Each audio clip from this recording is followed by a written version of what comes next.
master, and you stand with your body erect and your feet forming the angle of an oblong square. The Egyptians did it, the Masons do it.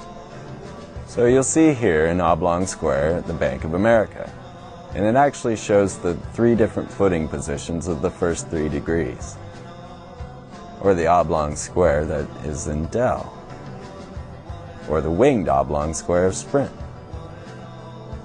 or the oblong square of Sam's Club, or a more familiar oblong square of Enron, and perhaps the most infamous oblong square, the swastika. Do you know Hitler was into the occult? Do you know who else is?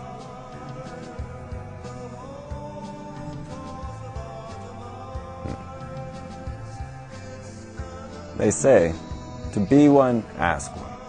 This is because you must join the fraternity of your own free will and accord. Well, I think he asked.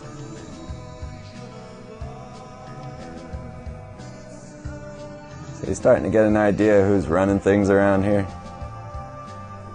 Let's get a little deeper into this. Look at the Travis County Courthouse, leveled by the most worshipful Grand Lodge of Texas. And look at the date at which it was leveled. 5,930 AL. This is the Anno Lucius calendar, and it dates back to ancient Babylon. So it's the year 6005, dear President. So you shouldn't be surprised to see the Masonic compass and square show up on buildings, general contractors, because the Masons were builders after all, and they build in the grand Egyptian style.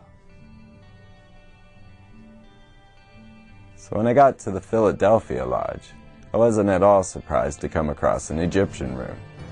There are many things to talk about in this room, but right now we'll focus on the winged disc.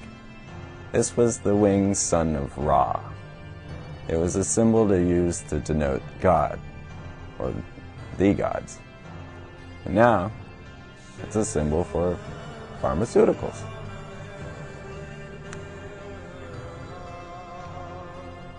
Used to be the chariots of the gods.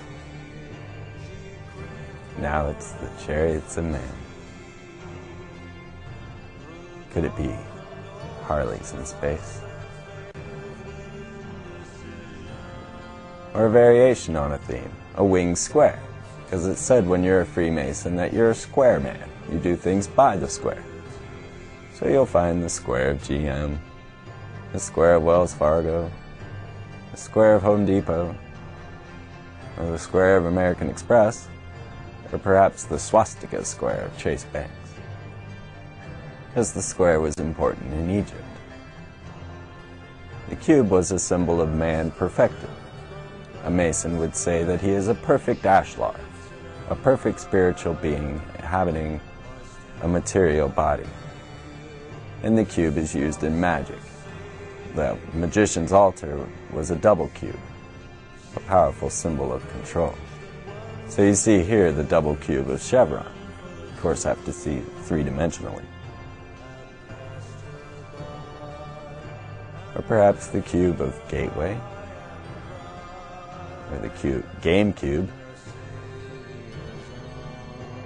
Shall we say Knight in a cube? Or how about the cube of Fox? Or the cube of Cisco? They make all our food, but could it be that aliens are in charge? Or the pyramid with the eye? Now the eye symbolizes the great architect of the universe to the Freemasons. So they use this symbol on the dollar bill to denote a work in progress. The eye floating above the pyramid is a symbol of this work. It was only when they capped the Great Pyramid that the work was completed. They failed in capping the Great Pyramid with gold. USA Today even read, Muslims stopped the Freemasons from capping the Great Pyramid with gold. Well, they call the apex the stone that the builders refused. But you'll find the pyramid showing up in Austin all around. Or like the triple pyramid of Adidas. Or the eye in the pyramid of American Online. With the Eye of Ra, AOL, Time Warner, Freemasons? Magicians? I think you're starting to see who owns things. But what goes on under that golden capstone? Well, it's not surprising to me that this brotherhood often seeks the light, worshiping the sun. You see here, the sun is, the symbol is a certain point within a circle. Same symbol on target. Or the rising sun of Frito-Lay. Well, it's said in the Bible, let him who have ears to hear, listen. This means there's a coded message. Let's see if you can figure out the coded message in this speech.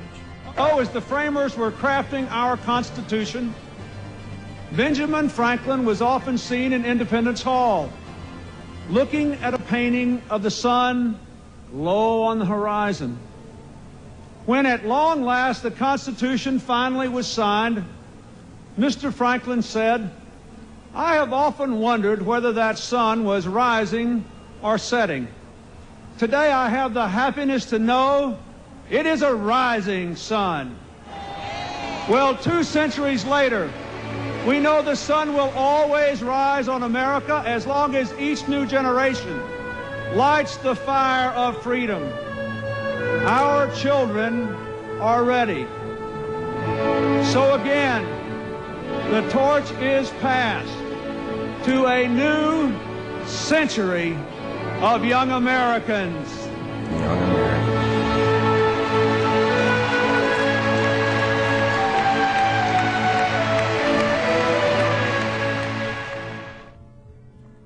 If you noticed, all these Freemasons wear aprons. This one's George Washington's.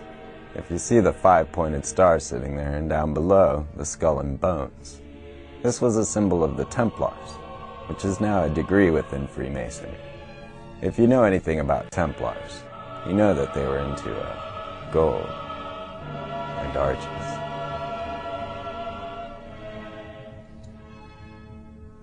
But it became illegal to be a Templar, and on Friday the 13th, 1307, they had to run. They were killing them all off, the Pope and the King.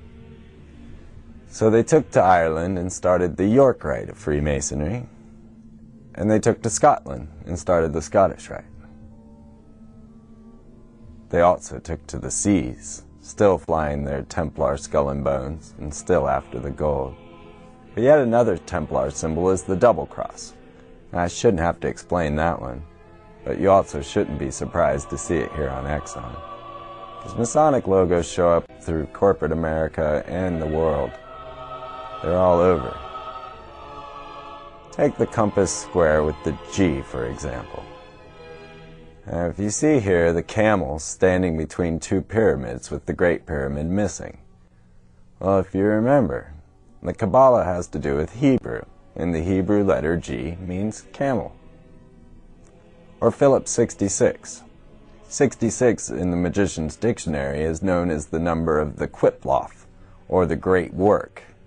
Oh, these are 2 different things, I hope. The Qiploth are known as the fallen angels. Definition, shades of the dead whose names appear in the Book of Thoth or the Book of the Law. They may contain formula of magical powers, the souls of those that died insane. Complete understanding could result in the destruction of the ego and therefore lead to actual madness. Or the Great Work, symbolized here by the eye floating above the pyramid. But the Great Work is noted below. It says Novus Ordo Seclorum, the new order of the secular age, or the new order of the age of irreverence, or without God. If you look, the Hebrew letter V equals 6. So if you translate this, 66 will become VV.